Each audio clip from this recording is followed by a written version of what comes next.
We were in a relationship. Like, I was deeply involved. I was in love. I was young. I was just like, oh, like, this is serious.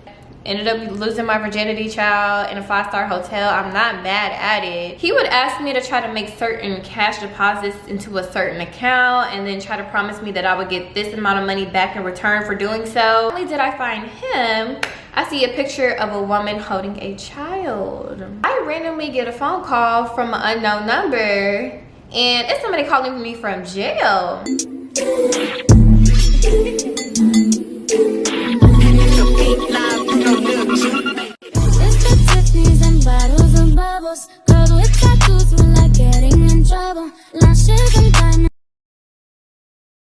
Hey y'all, welcome back to my channel. I cannot get these words out today. Why can't I talk? Hey y'all, welcome back to my channel. It is your girl Shay, and I am back with another video. For those of you who are new here, make sure you hit the red subscribe button down below. Give this video a thumbs up. Follow me on Instagram if you don't already. And yeah, but I'm gonna go ahead and jump right into today's story time, y'all. And also, I'm gonna try to do these at least once a week or once every other week. I haven't completely decided yet. Still trying to get my whole filming schedule together, but we're working on consistency, okay? That's the main thing right now, so bear with me. But today's story time is about how I got finessed. And I don't mean like finessed in a money sense. Like, I wasn't finessed out of money. I was definitely kind of finessed out of something way more valuable. I mean, I'm gonna just call it what it is. I was finessed out of, that's just the real spill.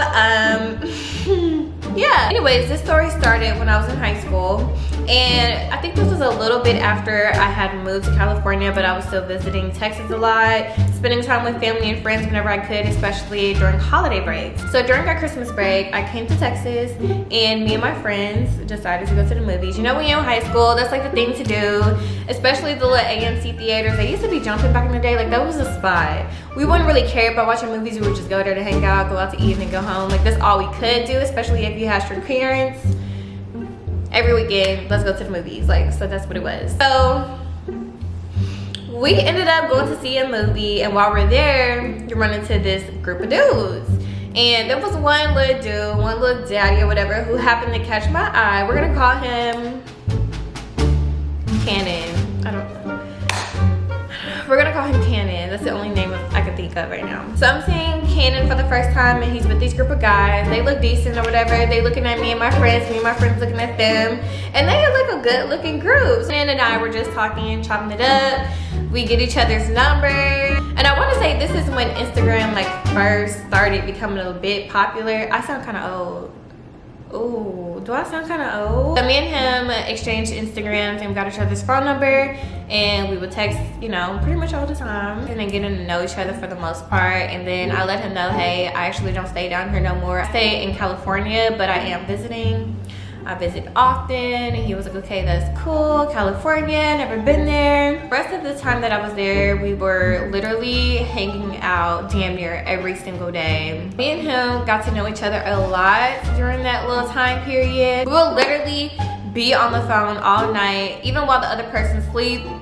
Like, it was like one of them, y'all know, when you don't want to hang up, so you just like on the phone until you both fall asleep, and then you still waking up and y'all still on the phone. Like, it was just one of them relationships, child. You know what you do when you like a teenager, the childish shit. It was cute. It was giving what it was supposed to give at the moment. And the first impression that I got from this dude is that he seemed very wholesome. He seemed like a genuine person, and the area that I had grew up in was a suburban area. Like, we don't really have a whole lot of action going on down there. Like, it was like the typical black suburban neighborhood, literally. So me and Candace's relationship ended up continuing even after I'm back in California. It was long distance for a minute. About 6 months we together. During the 6 months, I'm going back and forth, still visiting him, still hanging out. I even had my sweet 16 down there. Then he ended up coming, met my parents, and all of that. So it was like a good relationship. I thought it was going well. I thought that this was my dude. Like, I'm like, oh, I done got me a little boyfriend. Like, this is lit. He might be in a different state, but the fact that I was able to see him regularly wasn't like a big deal. So I was just like, oh, this is kind of cute. might keep it. And it got to the point where like I was just so wrapped up in this dude. Like I lost my virginity to him in a fancy ass hotel in Dallas. I guess I can give y'all a quick backstory on that. Me and my mom came to town for a random weekend in Dallas, and we were staying at the Omni. Now, if you're from Dallas, you know the Omni is a nice ass 5-star hotel.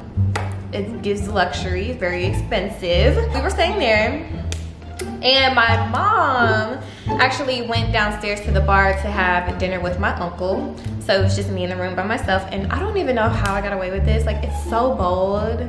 It's so bold. And if my daughter ever, my future daughter, ever tries to pull some shit like this, bruh. So I just thought it was a great idea to sneak Cannon into our hotel room, and I did that. Ended up losing my virginity, child, in a 5-star hotel. I'm not mad at it, but that just goes to show that we were in a relationship. Like, I was deeply involved. I was in love. I was young. I was just like, oh, like, this is serious. For real, it was trash because it was my first time, but like, I was just like, after like, wow, like, this is okay. That happens.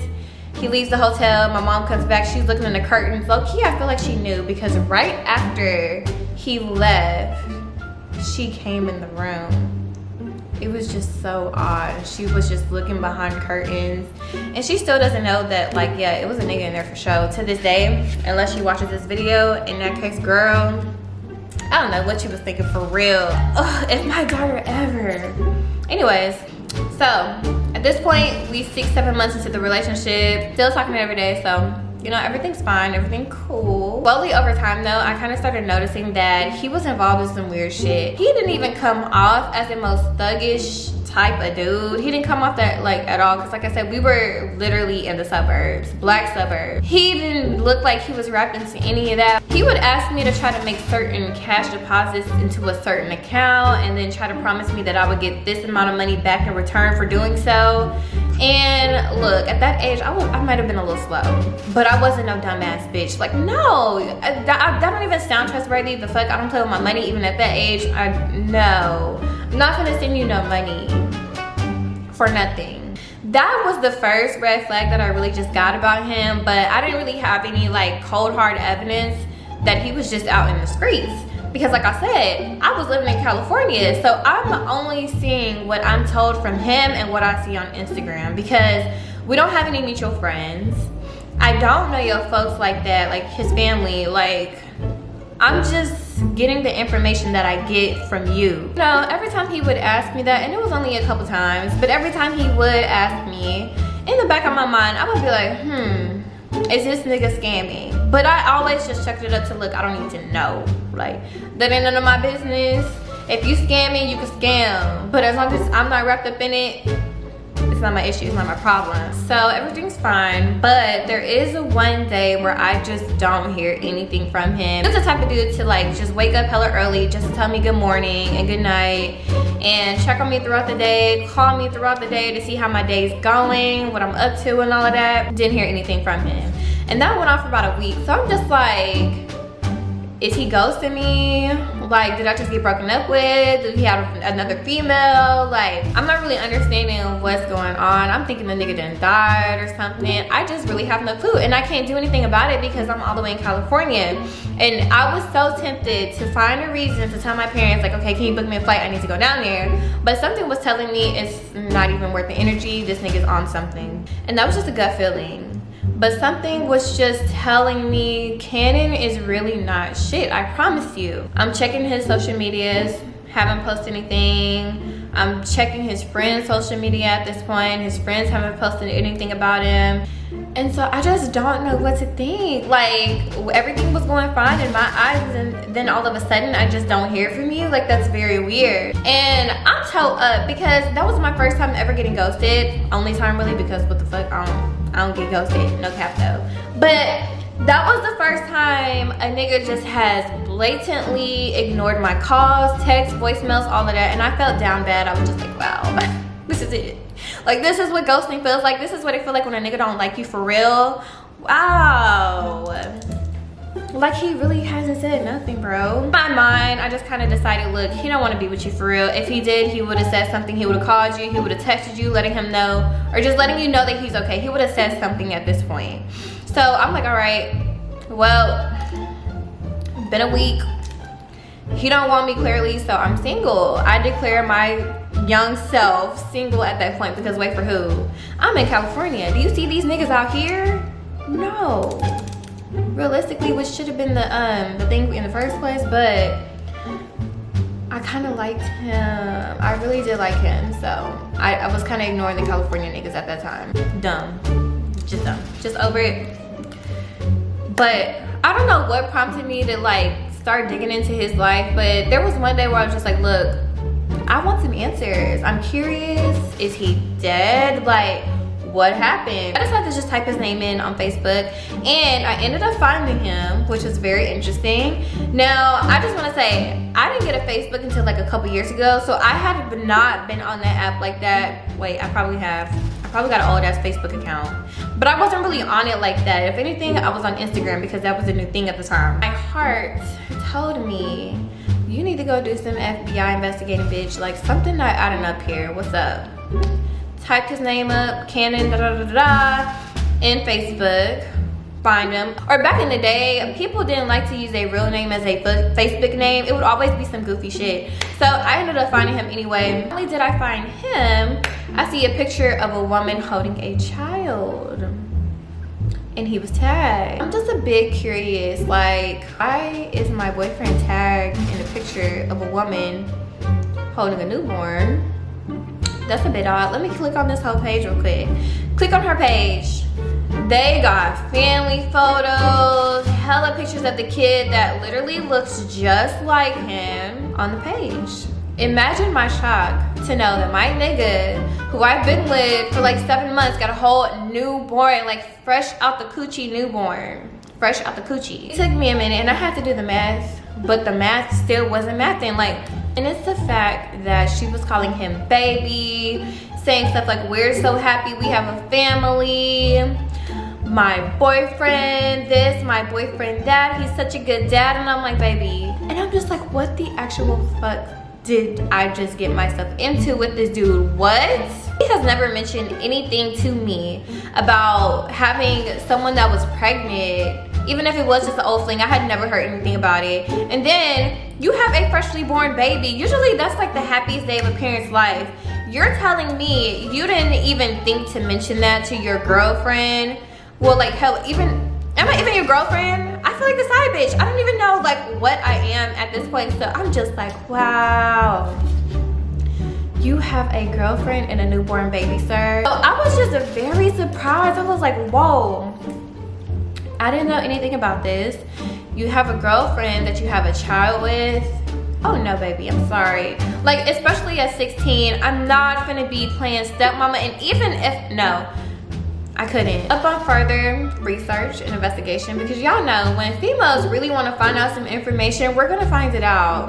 Okay, that's it. Up on further investigation, not only did I find his Facebook, his baby mama's Facebook, his baby's picture with the baby mama, like they were literally a whole family.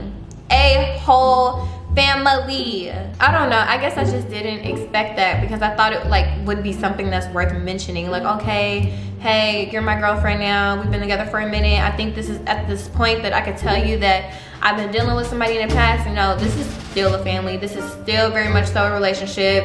Y'all are still very much together from what it looks like on Facebook. So I'm just like, oh yeah, baby, no. I also find his arrest records, and he was 18 at the time. Dude was 18 at the time, so I was able to also find his arrest record. And he was arrested for some dumb shit, it seemed like. Possessing an illegal firearm and possession of illegal substances. I mean, I knew he smoked, but why are you carrying a gun, sir? Like, what are you really into? I'm not understanding. Didn't look like that was his first or second charge either, which was very interesting to know. A month or so goes by, still don't hear nothing from him. I'm single at that point. I'm really not thinking about no damn Connor. It's whatever. So at this point, a month goes by. I still haven't heard nothing from Connor. Not thinking about his status like that. Really, I done got a whole new little fling in California, as I should have the first time. So I wasn't really thinking about him too much. I just called it an L. I just took that L in peace and quiet and forgot about it. Forgot that it even happened because it was embarrassing. I randomly get a phone call from an unknown number, and it's somebody calling me from jail. Of course it's Connor. Of course he's apologizing for the fact that I haven't heard from him and the fact that he even got arrested. And at that point I'm just like, I really don't give a fuck about none of that shit. Like, I let him have it. I don't give a fuck if you locked up. Nigga, I just found out you got a whole baby. You got a whole baby mom that you're still with that's calling you baby, calling you her hubby. Why you're with me? Why you're supposed to be with me in a relationship, even if it was long distance. That's still a relationship to me. So I let him have it. I tell him I know everything. I know that you have a baby that's freshly born. It's very disgusting that you didn't think to bring that up and that you're basically hiding a child because he wouldn't post her anywhere. And I know that you're still with your baby mom, or at least dealing with her in some sort. So this relationship is over. It's been over. I hope you fucking enjoy your noodles in jail, nigga, or whatever the fuck people eat in there. We're done. And once I told him we were done, that's when the whole sob story came out. I'm sorry, like, I've been stressed and I'm in jail. I'm trying to get my life together. I'm so... Respectfully, I do not give a fuck about none of that shit. I don't. He tried to give me the whole crying story about him wanting to get his life together and him just not knowing how to break it off with his baby mom. And I'm like, so you don't know how to break it off with her, but it looks like you're still entertaining whatever y'all have going on. Like, y'all have a whole child together too. So that's like not even anything I can compete with, or that I want to compete with. That fucking 16, no thank you. She can have you, y'all can have it. We're going back and forth. He's still trying to, you know, guilt trip me into a relationship again and keep apologizing. Once he's finally done trying to give me the boohoo cry story and all of that, I'm trying to get off the phone with him, and he's just like, look, can you at least just pay for my bill or pay for part of it? I need this amount of money to get out of here and I just don't have it yet, and I'll pay you back once I'm out. I promise, you know, I got you. And I'm just like, sir, baby, you're gonna have to stay in there. You're just gonna have to wait it out, because who spend that money for who? And it was like $1,000 bill for him. At 16, I don't have $1,000 to give to you. And it was honestly just so funny that he even asked me to do that in the first place, because I'm like, you got a whole other girlfriend. Why not ask her to bail you out? I don't have nothing to do with that. You the one who got locked up. You just gonna have to sit it out, baby. So you really just kind of shit out of luck. You really have the audacity to lie to a person for months and turn around and ask them to bail you out of jail. Do I have boo boo the fucking fool written on my forehead or something? Like, no. Click. Like, I don't know what else to tell you. I can't do nothing else for you. I can't do nothing else for you. Call your baby mama, call your daddy, call Tyrone. I don't give a fuck who you call, but you cannot call me. Don't call me from no damn jail number no more, because if my daddy see that, he gonna have questions and I'm not gonna know what to tell him. Not gonna know. So, like, respectfully, I'm gonna need you to get the hell off my phone. I'm gonna pray for you and don't drop the soap. I guess the main thing that I learned pretty early on as a teenager is that it's always a great idea to Google whoever you're dating, because you never know what, like, personal helpful information you can find out about this person. Okay, Google these niggas. All 2021. But anyways, that was it for this story time. Make sure you guys follow me on Instagram if you're not already. Make sure you tag me if you're watching my video right now. Tag me on Instagram so I can follow you back. And I love y'all so much. Thank you for watching and supporting me, and I will see y'all in the next one.